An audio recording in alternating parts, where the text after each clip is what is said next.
Good morning, dear students. How are you all? Hope you all must be enjoying your summer vacation. Along with that, come let us start learn Manipuri language once again. So here is the beginning of learning Manipuri language. About the origin, you can read it into the document provided to you. Now, how to pronounce it? Origin के बारे में आप पढ़ सकते हैं, लेकिन उच्चारण कैसे सीखना है वो हम आप सभी को बताते हैं। छोटी सी हिंदी में जानकारी कि मणिपुरी या मैतेई भाषा भारत के मणिपुर प्रांत एवं निचले असम के लोगों द्वारा बोली जाने वाली प्रमुख भाषा है। इसकी कई उपभाषाएं भी हैं। मणिपुरी भाषा मैतेई लोगों की मातृभाषा है। मणिपुरी भाषा मैतेई मायेक लिपि में तथा पूर्वी नागरी लिपि में लिखी जाती है। यह भारत के संविधान में 22वें अनुसूचित भाषाओं में से एक है। भारत के उत्तर पूर्व में 7 राज्यों असम, मणिपुर, नागालैंड, अरुणाचल प्रदेश, मिजोरम, त्रिपुरा, मेघालय बहनों की तरह और सिक्किम भाई के रूप में बसे हैं। इन राज्यों में मूल रूप से 3 भाषा परिवार मिलते हैं: भारत ईरानी, चीनी तिब्बती तथा ऑस्ट्रिक। मणिपुर की भाषा मीतेई-लोन साइनो तिब्बती परिवार की उप कुल तिब्बती बर्मी के अंतर्गत आती है। मणिपुरी की लिपि को मीतेई मयेक मीतेई लिपि कहा जाता है। अब तक 29 भाषाएं 29 तथा उपबोलियां और अलग अलग 29 मातृभाषाएं उपलब्ध है। मणिपुरी भाषा ही इस राज्य की संपर्क भाषा है। तो अब हम अल्फ़ाबेट्स के बारे में पढ़ना शुरू करते हैं। तो प्यारे बच्चों, मैं मोबाइल से रिकॉर्ड कर रहा हूँ, कोशिश कर रहा हूँ यह रिकॉर्डिंग सफल रहे, आप इससे सीख पाएँ। पहला जो लेटर है आप देख रहे हैं, नीचे के लिखा हुआ है, ऊपर के लिखा हुआ है। के को हिंदी में क पढ़ा जाता है और मणिपुरी में भी क ही पढ़ा जाता है। तो पहले अल्फ़ाबेट का उच्चारण है कॉक। दोहराता हूँ, को। अगला है दूसरे नंबर पे जो है बाएं से दाएं, लेफ्ट टू राइट हम पढ़ रहे हैं, खौ। प्रोनाउंसिएशन इंग्लिश में लिखा हुआ है, हम आपको हिंदी में बता रहे हैं और मणिपुरी भी इसे ऐसे ही पढ़ते हैं, खौ। खौ के बाद है पा, PA, पा। उसके बाद पी के ऊपर साइड में थोड़ा सा घुमा हुआ H दिख रहा है, इन दोनों को मिलाकर उच्चारण होता है फ। तो PHAM को पढ़ा जाएगा फम, फम। फम के बाद TIL है, लेकिन टी के नीचे आप हल्का सा राउंड मार्क देख रहे होंगे, तो टी का उच्चारण होता है त, तो इसे पढ़ा जाएगा तिल। उसके बाद वाला जो आप देख रहे हैं इसे पढ़ा जाता है, टी को मैंने सिखाया आपको कि त पढ़ा जाता है। अब उसमें एच घूमता हुआ लग रहा है, ऊपर लगाया गया है, तो इसे पढ़ा जाएगा थ और ए और डब्ल्यू मिलाकर ये बन जाएगा थौ। थौ के बाद का जो अल्फ़ाबेट से पढ़ा जाता है गॉक। उसके बाद वाले को पढ़ा जाएगा, अब मुझे आपको बताने की ज़रूरत नहीं है, इसे पढ़ा जाएगा घौ। अगला है ब। अब पहली लाइन हम पढ़ चुके हैं, सीख चुके हैं। एक बार फिर पहली लाइन को हम रिवाइज कर लेते हैं। सबसे पहले कॉक, खौ, प, फम, तिल, थौ, गॉक, घ ब। दूसरी लाइन के जो अल्फ़ाबेट्स हैं अब हम इन्हें सीख रहे हैं। जो हमारा हिंदी में ग होता है, लेकिन ये मणिपुरी में इस तरह से लिखे हुए को पढ़ा जाता है भम। दोहराता हूँ, भम। अगला है, आप समझ गए होंगे क्योंकि टी के नीचे भी ऐसा ही एक मार्क लगा था। तो ये ड नहीं पढ़ा जाएगा, इसे पढ़ा जाएगा द। तो ये पढ़ा जाएगा दिल। दिल के बाद ढ। उसके बाद डी और जेड जैसा सिंबल दिख रहा है, तो जब डी के साथ ये वाला सिंबल दिखाई देता है तो इसे पढ़ा जाता है ज। याद रखना बच्चों, मैं आप लोग को ये जो प्रोनाउंसिएशन पढ़ना सिखा रहा हूँ ये आपको डिक्शनरी में भी मिलेंगे। तो इसे पढ़ा जाता है जिल, JIL।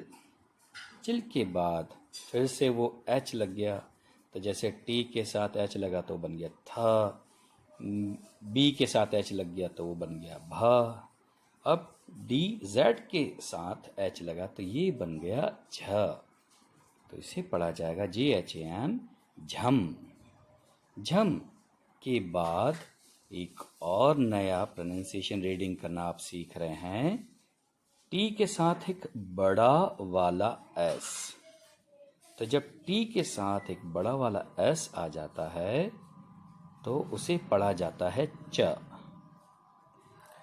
तो इसे पूरे अल्फ़ाबेट को पढ़ा जाएगा चिल। ऊपर आप देख रहे हैं किस तरह से वो लिखा गया है, चिल।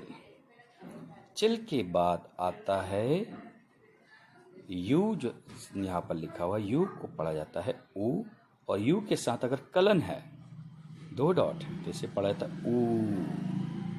तो सिर्फ UN है, तो इस अल्फ़ाबेट को पढ़ते हैं उन।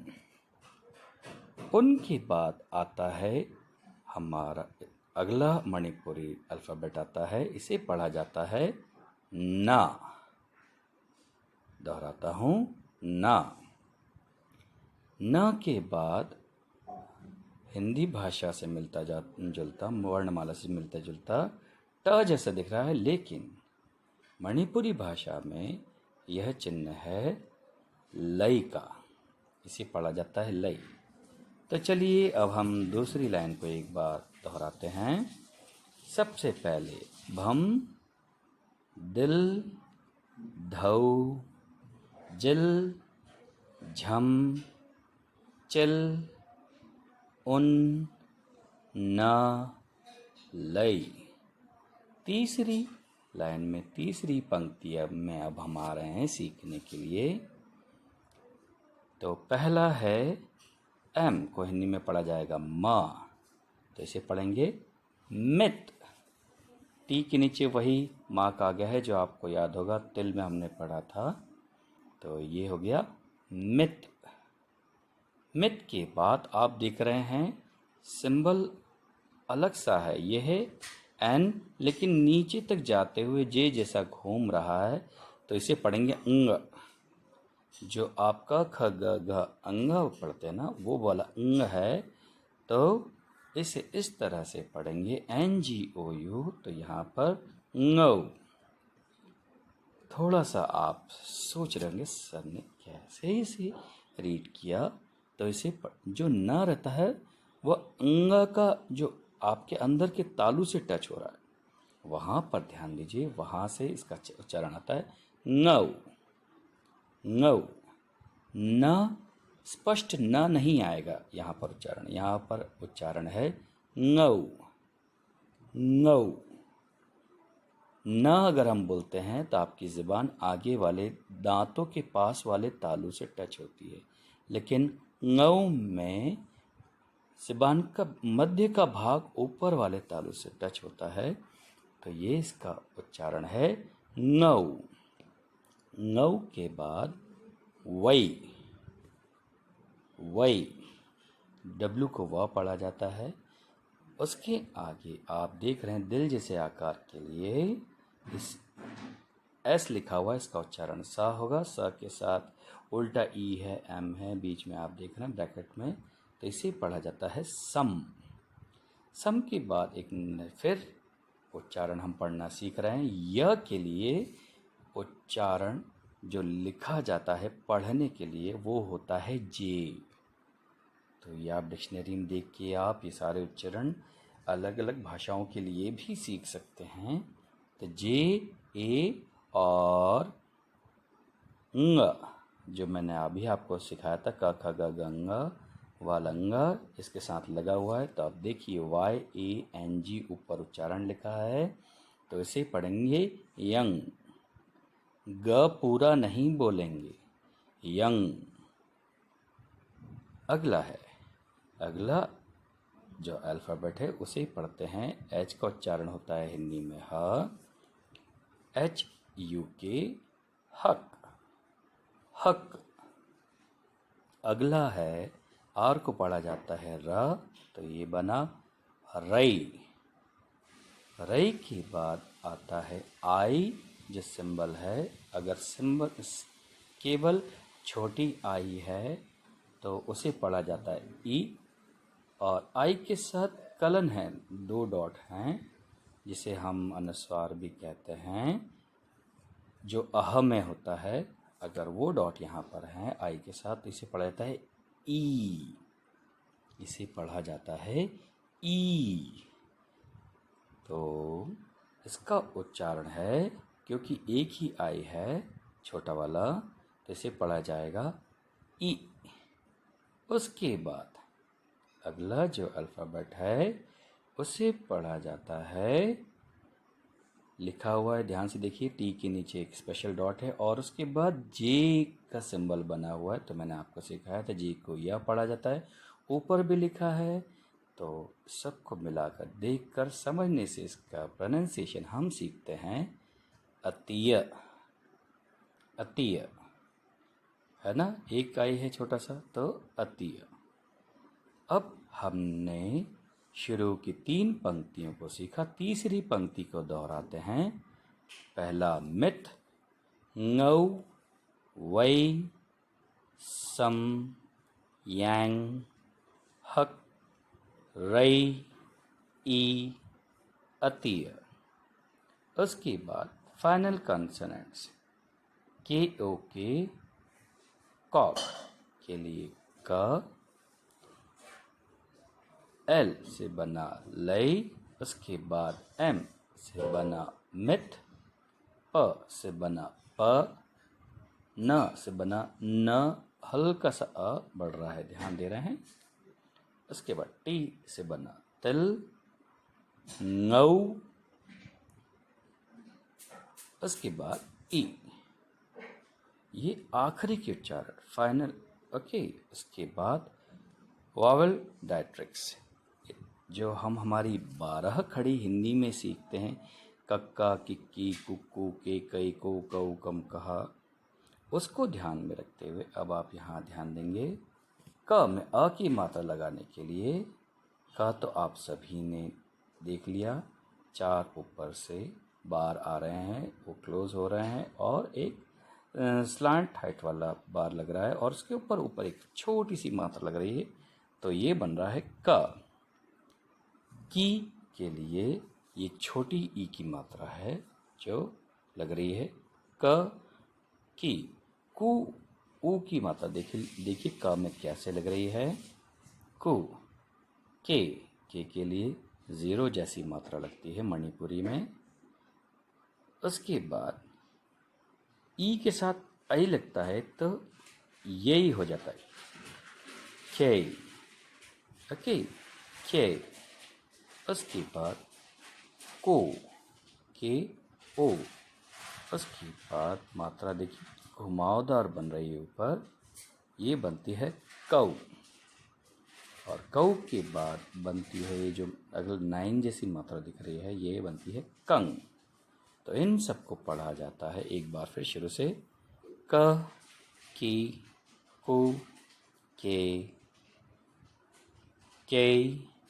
को, कऊ, कंग।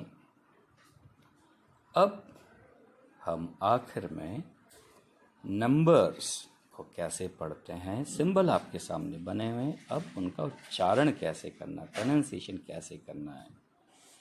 तो प्रोनाउंसिएशन है, पहला 0 को पढ़ा जाता है फन, 1 1 को पढ़ा जाता है अमा, 2 यानी 2 नंबर को पढ़ा जाता है अनि, अनि के बाद नंबर 3 को पढ़ा जाता है मणिपुर में अहम, 4 नंबर 4 को पढ़ा जाता है मरी, 5 आप देख रहे हैं स्पेशल वाला एन दिख रहा है आपको, तो इसे पढ़ा जाता है मंगा, मंगा, मंगा। उसके बाद नंबर 6 को पढ़ा जाता है, 6 को पढ़ा जाता है तरुक, तरुक के बाद नंबर 7 को पढ़ा जाता है तरेत, तरेत के बाद पढ़ा जाता है निपल, NIPEL, निपल नंबर 8, और उसके बाद 9 को पढ़ा जाता है मपल, मपल। तो फिर हम नंबरिंग सीखते हैं 0 to 9, फन, अमा, अनि, अहुम, मरी, मंगा, तरुक, तरेत, निपल, मपल। और ये कुछ सिंबल्स आपके हाइफन जो रहता है वो मणिपुरी में भी इस्तेमाल होता है 2 शब्दों को जोड़ने के लिए। उसके बाद क्वेश्चन मार्क देखिए सेकंड नंबर पे कैसा सिंबल रहता है। उसके बाद कॉमा के लिए आप कह सकते हैं कि पूर्ण विराम का इस्तेमाल होता है, और फुल स्टॉप के लिए 2 कॉमा कहें 2 पूर्ण विराम लगाए जाते हैं। तो आज के लिए इतना ही। आप सभी को शुभ दिन। उम्मीद है आप सब इसका अभ्यास करेंगे। Hope you all will revise it. Thank you and have a wonderful day to all of you. Good day.